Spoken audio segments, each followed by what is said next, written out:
I think the most of the information that we got off your LinkedIn profile, then we found a bunch of videos that we saw. Yeah. But while we've read the BALLSY content and we've read the silent content, we've not found a lot of detail, frankly, in terms of text-based detail. Yes. We were really hoping that you could maybe share your more recent campaigns or things that didn't work or anything that you could in terms of examples. Yeah. So sort of to touch it, Yeah. I see the video and I can see people having a lot of fun, all that energy and how the workshop should not be so much work, as you put it. But I just wanted something, and we really like to do that, something that the reader can really apply. Yeah. Like the newsjacking thing. Again, Exactly. Right? Yeah. Everyone can wrap their head around that. Something that sort of circumvents the. And you've got a completely creative background. So for us lesser models, something that we can. Okay. So apply right away. Just so I pronounce your name right. Nima. So Nima, it's an evil plan to not have too much on my sites, but it's also due to the fact that I live in the moment, as the real-time marketing thing said. Yes. But I will say, where I struggle to do writing, even though I'm a writer, it's very easy for me to create games out of my case studies. So so that's what I've done for you here. But I will warn you, these just came in the mail about an hour ago. So this is the global launch of the Firecracker content game. So essentially, imagine we just met. I'm testing this out with my friend Anne Hanley later on today. This is the card that Anne wrote and the card that I wrote.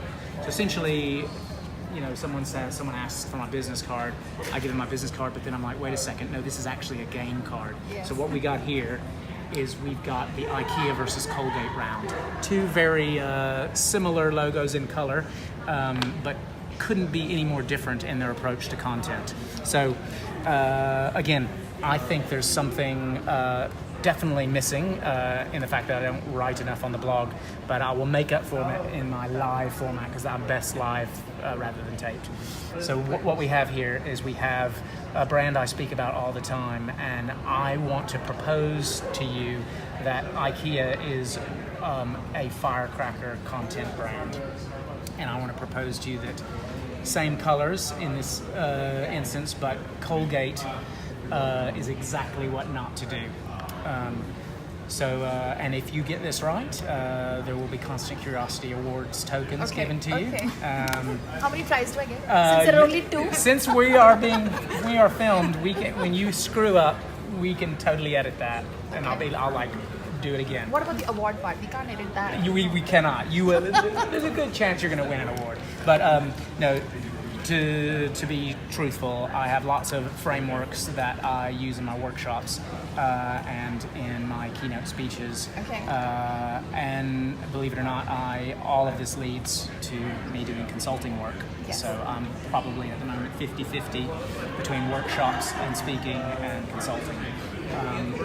But where I come to life is when I present to you, if we actually look what IKEA has done using my thinking from my first book, Newsjacking, and also my new thinking around Constant Curiosity, I would say they are properly a Firecracker brand. What does that mean? That means that they bake into their content provocation, like we're going to wreck the norm here a little bit. Originality, they come up with an idea that no one else has come up with, and then they don't stop. They cannot stop there because we actually have to pinch ourselves and realize that we're all human beings, and that could get a little bit shocking and a little bit provocative. And you have to add the other P in the POPS framework, which is playfulness. I'm a huge fan, that's why I make games and turn all this in, and why I have Nerf guns and balls in my workshops. But I think playfulness is a crucial thing to make sure you've added that ingredient in. And the final thing is, you can be as playful and as provocative and as original as you want, but I'm still just on my phone trying to if you can stop my scroll, you're an amazing brand, because I am actually just trying to talk to Jason here. I know he's filming me, but I would it's like you haven't responded to my Instagram. How are we going to slow that scroll? I would say the final token of the POPS, the surprise element, is huge. So that is the framework that I've been kind of evangelizing for the last 6 months. So it's still I'm still testing and learning from interviews like this, and people are like, that's not working for me. I like this better. POP framework, right? POPS. POPS framework. It's firecracker content that, wait for it, pops. Okay. That is my mic. If there was a mic here, it would be my mic drop moment, and I would just walk off. So did I get out of the accusation that I don't blog enough? Probably not. Watch this space. There'll be more of that as well. Okay. And here's content gone horribly wrong. So again, Colgate was thinking, wait a second. We've got to future-proof ourselves. What if people stop brushing their teeth? What if we literally have our lunch eaten? We need to diversify into other markets. So what they decided to do, wait for it, and I'm going to cringe, I might even hide under the table, I'm so ashamed. They decided to diversify and get into the frozen lasagna market. Really? Are you kidding? You know, it's in my keynote speech that I give. It is remarkable. That was one of the biggest global bombs of them thinking, because they weren't actually, yes, it was provocative and original, wasn't very playful, was very surprising, but it's an example of pops gone horribly wrong.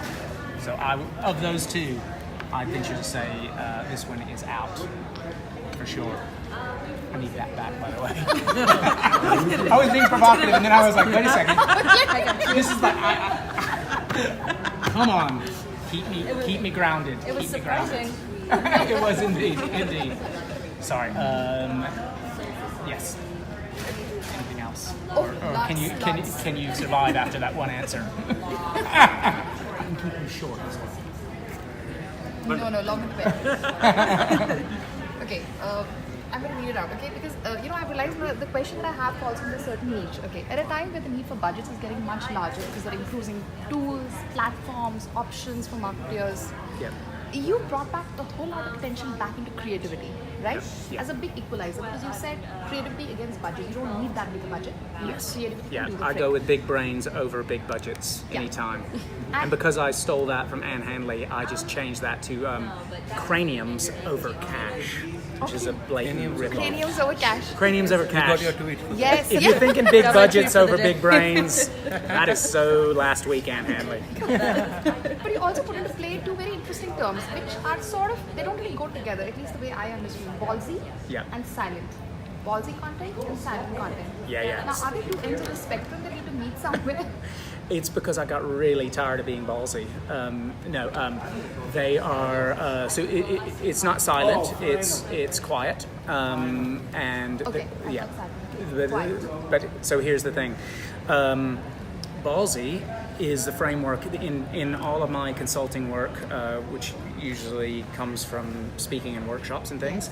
I've found that you actually have to have a checklist to see, is this content good enough? Is this going to get attention? So Ballsy stands for brave, actionable, long-lasting, likable, surprising, and you-centric. And I have actually looked at all of my case studies. I've got about 70 of these game tokens that I'll be testing the Ballsy formula with over the next 3 days, and they all stack up with Ballsy. But when that was kind of a response to my newsjacking and trying to actually come up with a strategy so people would stop spamming the world. Yes. Because the newsjacking book, basically, I have to live with this and a couple other people in the world of real-time marketing, because essentially it gave brands a right to just see if they could shoehorn. Yes, it's awesome. I don't want to steal your thunder, so I'm going to save that. But to go back with the quiet thing, quiet is just what I use as a process for creating the content, the process of creating content, and then after you've created it, you see if it is actually ballsy, because you have to listen using sites like Answer the Public and some keyword tools, keyword.io, etc. Google Trends. You listen, find out what are the questions people are asking. Like here, for this example, the most interesting, what I would say, the most provocative question asked by IKEA, by people typing into Google about. That was Andrew. It's all right. He's just running around the building, just warming up for tomorrow. Yeah. It's fine. But essentially, I had no idea because we don't have a car because we live in London, and people go to IKEA to break up. IKEA is where relationships go to die, and that is actually one of the most typed in things into Google. In fact, I was doing a workshop with the guy that's going to win Content Marketer of the Year here, Jason Miller. One of his people came up to me and says, when I am about to get in a fight with my husband in this case, I just say, do you want to go to IKEA right now? Are you really wanting to go to IKEA right now? That's like her catchphrase. And do you think provocative content could be made in response to that question from Google? I would say absolutely yes. And it's amazing once you're able to admit that relationships go to die in your store. When you're able to admit that, you can have fun with the way your store is designed, with the way you can realize that's an actual statistical fact that people break up. Yes. I mean, I lost a phone. I've only been to IKEA once, right before we got married. Yes. Do not go to IKEA before you get married. That was the worst thing I've ever done. I haven't been back, but it's for a couple of different reasons. A, you find your partner has very bad taste. Tastes. You know, in this case, I do like your use of check, but you find bad taste. Yes. But you also find that you and I went for a bed, and we came out with a bed, a lamp, a refrigerator, a talking parrot. What the hell is that for? Oh, sorry, you can cut out that swear word. That's really interesting. So, as you said, the book on newsjacking really has created a lot of misapplications of the technique, etc. But I thought it's actually a really super way for the less creative people to sort of piggyback on an ongoing trend. Some of us have managed to do it very creatively. Absolutely. So in that sense, it's a huge insight, and I think it really helps circumvent the longer creative process that not all of us are able to take. Right? Yeah. So is there any other such hack or trick, or I don't want to use like a word like a hack or a trick, but like a shortcut rather, like newsjacking, that you may have used successfully or even unsuccessfully for that matter, that you think you could share? Okay. Well, I have to say, in response to newsjacking, it really knocked me for six in how brands were really behaving badly. So I have to say, I did create my first card game on that. I want to go to where we should never go again to take you to the promised land. So where we should never go again is the fact that brands have turned us all into horrible people. I'd like to know right now if any of the four of you would consider yourself a horrible person. Have you ever played the game with that strapline, Cards Against Humanity? Yes. Have you? Yes. Genevieve, right here. Yes. Ladies and gentlemen, our first horrible person. I'm a horrible person. You are, me too. So I created the marketing version of that. Okay. And after having all these sessions in pubs around finding out where brands went wrong, it made me a little bit ashamed. So that is where I started thinking, I've got to have workshops where we can, in one day, solve that problem. We start with questions, then this is where the quiet comes in. We start with questions, we use Answer the Public and all these sites, then we apply imagination to those questions. So the 100 questions that Genevieve and us, who are horrible people, the 100 questions that we came up with, right? Yes. We had only imaginative answers. She'd been drinking the night before. We only had imaginative answers for about 50 of them. Okay. And then we thought, which of these 50 imaginative answers to these questions actually relate to the human beings we're trying to reach? In this case, the couples that go to break up in IKEA. I can't. And we only had about 25 of those ideas that related. And then the exciting thing within a quiet workshop, which I'm the last thing I am is quiet, but the last thing in a quiet workshop is the T, which stands for testing. Okay. And then Genevieve and I, fortunately, have a lot of young people that we can boss around. and we get them to go out and make Instagram stories, and we actually test those 25, and then we high five and give out awards like proper trophies for the people whose content actually really connects. So that's where quiet comes in, and trust me, it's anything but quiet. Okay. Promise. Okay, I read your description of the name PVC. Yes. The company. And Yeah. you know, to be continued, to be confirmed. But what I understood from that, and that might be wrong, but that you mentioned that the industry and therefore the company is always going to be in a state of flux. What we are today, you may not be tomorrow. You change in need with the times. Yeah. So, what would be, let me use the sentence, how do you see marketing today? Are we moving in the right direction? Assuming we're moving at all. Yeah. Yeah. So, you know, because there's so much happening at this point, I think never before, you know, Yeah. in terms of the options available, and we're also caught up in the entire machinery Yes. of it, so to speak. Yeah. And Do you think machinery as in the processes or as in the technology? Exactly. Oh, You know, so okay. marketing supported the customer at some point in time. Today, there are so many processes to support marketing that there's just another wall. You know, Yeah. there's, like I said, there was always a Google wall. You saw it through Google. Yeah. Now you see, you know, marketing itself has created so many layers of analytics, tools. You know, it does get a little confusing. You know, Yes, Given absolutely. what's on offer. Yes, completely. So that's the view that I want in terms of where do you see it going? Are we moving in the right direction? Where are we? This Yeah. marketing is an industry. Yeah. So I have to say, marketing's gone through phases, and some of the phases that I feel ashamed to have helped brought on the selfie phase. It's all about, you know, I have a selfie stick in my actual pocket, but it's all about me. We're all going to take a selfie with you. Oh, brilliant! Later, yeah, brilliant.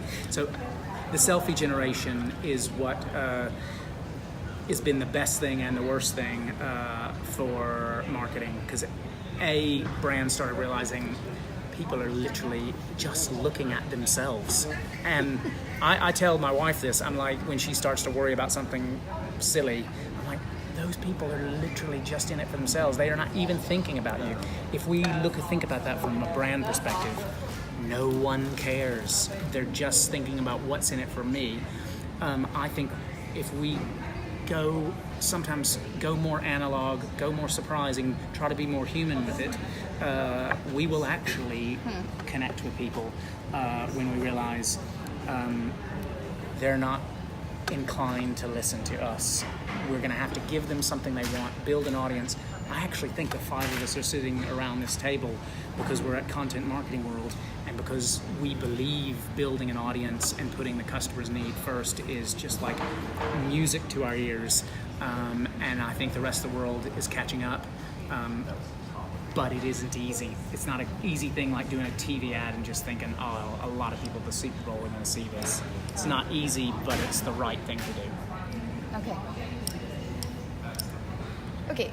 So now, you focus a lot on innovation and creativity into whatever campaigns people are doing, and that's what a lot of workshops are about. Yeah. But you know, while it sort of actually may equal or even top a bigger budget campaign or program, but my point is, does it really help in building loyalty?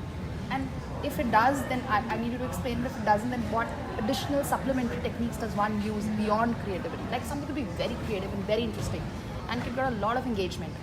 So that could be for like one day or less than a day, for that 1 hour. You know, and that Oreo, whatever goes around, and then that's it. I mean, So what are the tips for building lasting, more longer engagement in terms of the creativity? What is the connect with that? For me, that is around keeping capital T trust at the center of everything and trying to empower your people to be your brand ambassadors. That's your customers. That is also influencers, people who voluntarily want to like your brand. Because I mean, I've got a list of 10 brands that if they called me up right now, and if I had enough followers on Instagram, I'd be like, I'm preaching about you all the time anyway. I mean, these cards, for example, they're all different because Moo have infinity print. I am the biggest champion of Moo, and they have a relationship with me. They've asked me to come in to their office and ask me loads of questions and showered me with lots of gifts and things for my opinions. But they're always innovating. I gave them loads of suggestions and they're acting upon them. Yes. So a brand that champions people and can also bring the right people into their fold to learn from them and basically say, we got nothing here. You are literally our brand. And I think the most generous brands are doing that and saying, over to you. I know it's going to be a little bit rough and ready. It's a bit of a risk to just give you our brand, but if we hold on to it so tightly, we're probably going to lose. We might as well make beef lasagna for Colgate. You know? Okay, not appetizing at all. I'm desperate to show you that visual. Because you guys actually, I can see looks that Ashish thinks I'm lying to him. So here we go. Here we go. Fully believe it. Here we go. Let's do it. Here we go. I'm so excited. First off, I don't make any money from this, but the Museum of Failure is in Sweden. The Museum of Failure. Yep, and it's where brands who have failed royally are all on display. And it is a beautiful sight to behold. I think this failure is always so Here we interesting. go. Oh, this is good. You're gonna. Can we do the whole game? Can we do the whole game? Can I take you through the Museum of Failure game? Yes. Can we all compete? Yes. Okay. Absolutely. All right, you guys sit around here. I'm gonna be the MC. Oh no, I got a better idea. You guys sit around there. I'll do it this way. Jason, you tell me what looks best on camera. All right. So here we go. Everyone gets one vote. No, one vote. So, ladies and gentlemen of the jury, I would like to present to you a brand that went through the quiet framework and they said, wait a second. What happens if people get sick of our product being the same exact color as the tomato that it's made from? Tomatoes are red. Should we not go atomic green where it looks like Martian snot? Heinz went out on one and created green sauce. Hold your judgment as to which you think is the biggest brand failure. Ladies and gentlemen of the jury, do not vote yet until you see all three. I want you to think back to your days of being a bit rebellious and driving on a motorbike from California to Manassas, Virginia. Now, do you remember stopping off at a truck stop and saying, man, I wish I smelled like the hot asphalt road that I've been on for 4 hours? Nima, tell me right now, do you want to smell a hot road?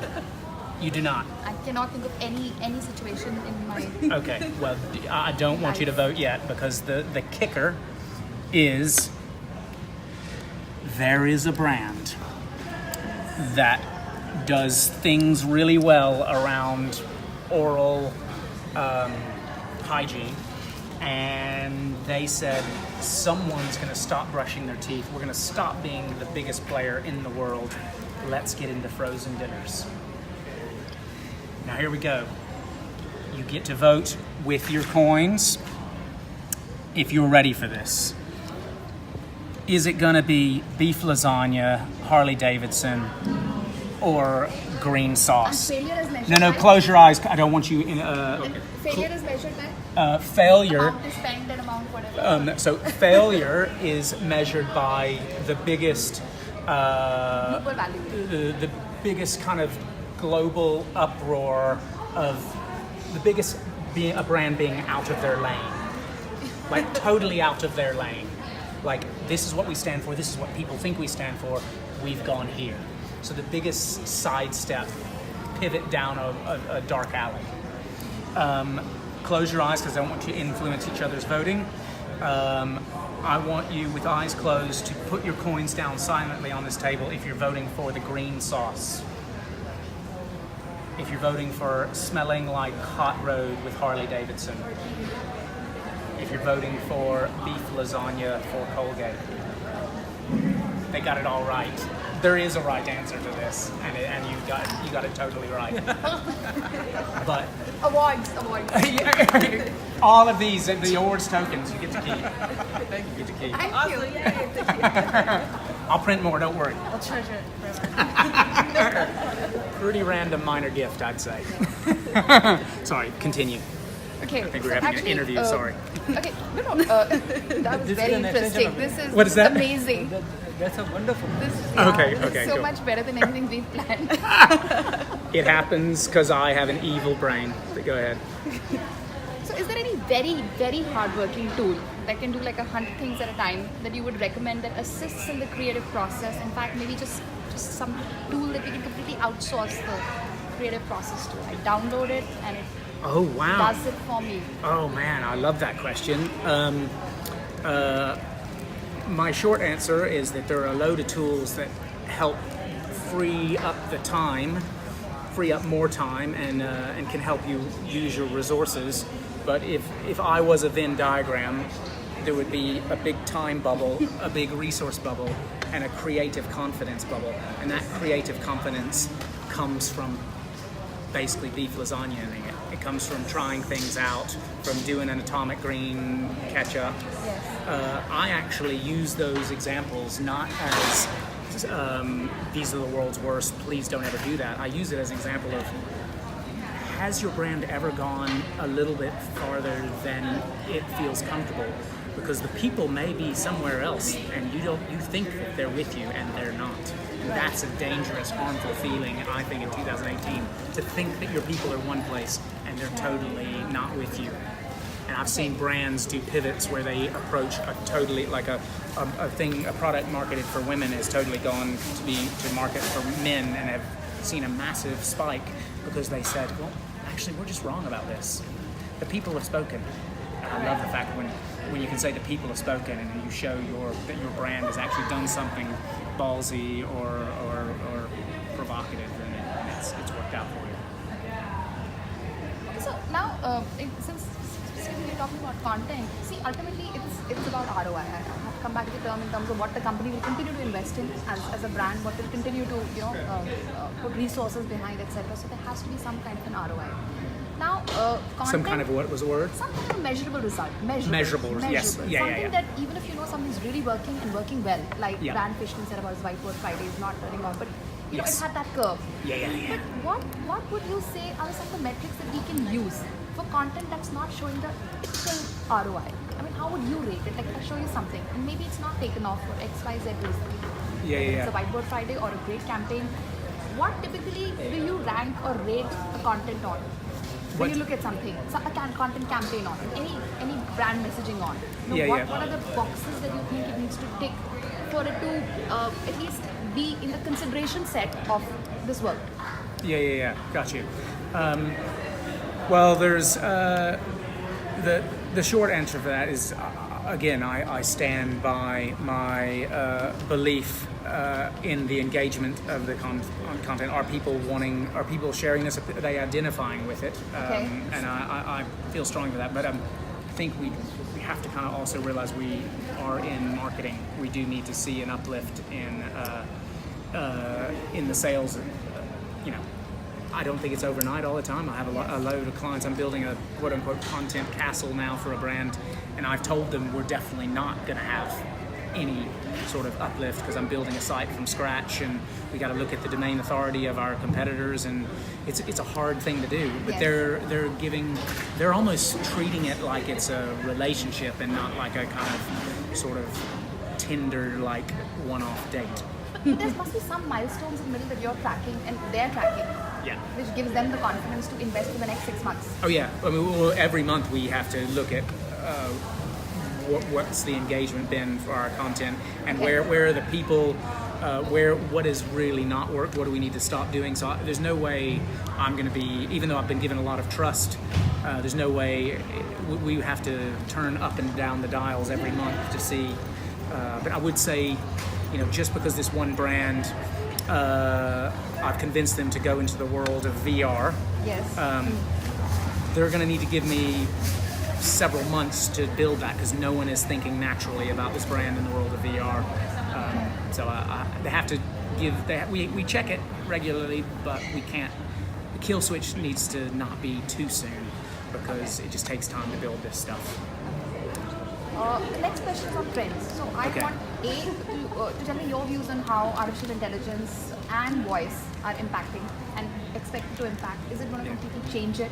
And if these are not, is there any other trend that you expect that is bigger? Yeah. So what are the trends that you see in this space in terms of completely changing it the way we do things today? Yeah. So to preface these comments, I'm on the board of South by Southwest, where all the big brands, Twitter became popular there. And it's so I'm just in the middle of judging the talks now, and I've judged them on AI, on VR, on social media content, etc.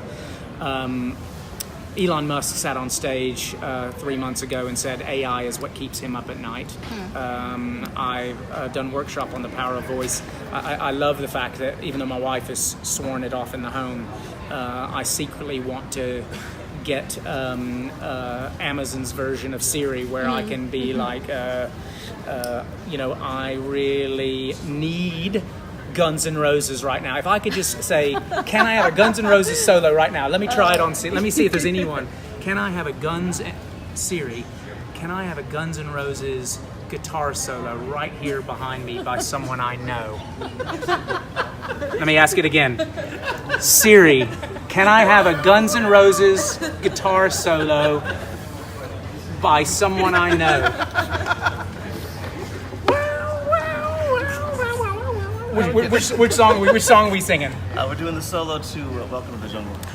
Welcome to the jungle. Why did you let me embarrass myself? How you doing? Good to see you. I'll talk to you in a second. But I was trying to sneak around. No, I brought you in. Subtle, eh? So if I could get the power of listening in my home, if I could have Jason there doing guitar solos all the time, I would do it. But I think voice is powerful. AI is really powerful for the bad as well, just so you know. But I have to say, I'm speaking a lot on a technology that no one understands. And it's bigger than the internet, but it's the internet in 1994. Harken back to 1994. What is, for a trivia quiz, and I'm going to take your tokens back if you don't get this right. What is the technology that is like the internet was in 1994, but it's set to be a game changer? I think our amazing cameraman Jason knows this. So let's see if these three don't know it, and then we're going to have Jason do a selfie on himself and tell her the answer, because I had a knowing look. So what are the three choices? This is an MCQ, right? Oh, look at you cheating. Okay, the three choices. I like that. Three choices. Okay, so the three choices are the use of... I was making it. No, I'm not going to do that. You tricked me into embarrassing myself. I'm not going to give it to you. You have to tell me what. So this is. I'll tell you this. This claim, this technology, is quite controversial, and I probably shouldn't mention it. But it's making claims so big that. I'm not going to mention that yet. It's that idea is not cooked. It's going to change 42 industries. So we're going to have a follow-up with this interview then? Yeah. You're promising us a follow-up? Yeah. But you got it. Do you not know what's Part two. What's blockchain? We're recording part two. Blockchain. Easy. Yes. We need to do that. We don't need the answer right now. I knew Jason knew. Yeah. Have we run out of battery because I'm talking too much? So any upcoming campaign, book, workshop, news, personal or professional, about you, or somebody in the conference? Yeah. Just exclusively share with us. Yes, so, I'm launching my Firecracker content game, which is also a drinking game, and that will be fun in the pubs around Cleveland. Then I'm speaking on blockchain at one of my favorite Funster pal humans, Ann Hanley's conference called Marketing Profs B2B Forum in November in San Fran. And then I'm continuing to evangelize around constant curiosity and, wait for it, the most important moment in any marketer's life. For any brand, there's one moment that is remembered more than any other moment, and that moment is the end moment. When you go to Disney, you remember getting the Disney ears more than you remember having to wait for an hour to have an $85 hamburger. So, what do you think, as marketing people, the end moment is for a conference like that? Of course, it's the keynote, the closing keynote. So what I've done since I launched it at the Cannes Lions Festival of Creativity a year ago is I've perfected my closing beer note, where everyone has a beer in their hand, and I summarize in real time everything that just happened for the last 2 or 3 days in a high energy interactive session. I think a lot of conferences end with a bang, and no one's there to summarize what it all meant. And so my firecracker closer, or hashtag beer note, if alcohol is indeed served at the venue, because you got to be sensitive to everyone's needs.